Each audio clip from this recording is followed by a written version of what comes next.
We come on the air with breaking news out of our nation's capital, where tonight shots were fired during the annual White House Correspondents Dinner. Within the last half hour, ABC News has now learned the suspected shooter has been identified as Cole Allen, a 31-year-old man from Torrance.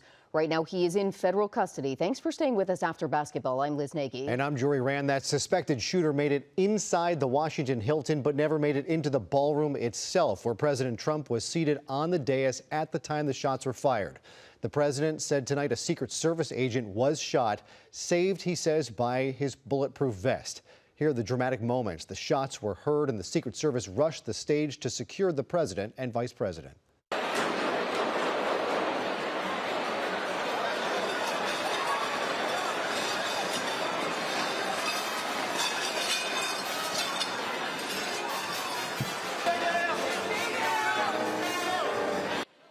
You could hear shouts of "stay down there." The Secret Service quickly secured the president, vice president, and other top officials who were in attendance tonight.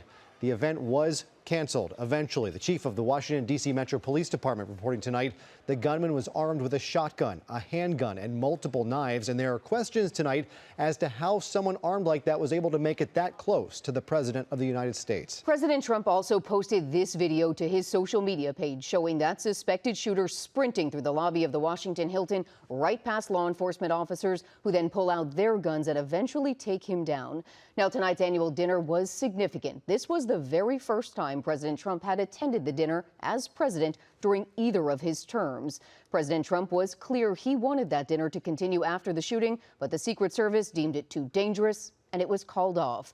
President Trump was quick to promise the dinner would be rescheduled within 30 days. He held a news conference at the White House just a short time ago, calling on Americans from both parties to resolve their differences. Now, the president calling this an attempt on his life, but we do not know the motivation of this person at this hour, why they did what they did tonight. The president, of course, did survive an assassination attempt 2 years ago in Butler, Pennsylvania, where he suffered a graze wound to his ear. A gunman was also found months after that on the grounds of Mar-a-Lago, his property in Florida. We will continue to cover all the angles in tonight's event and shooting, including with a crew headed to Torrance right now, and we'll have full team coverage starting on Eyewitness News at 10:30.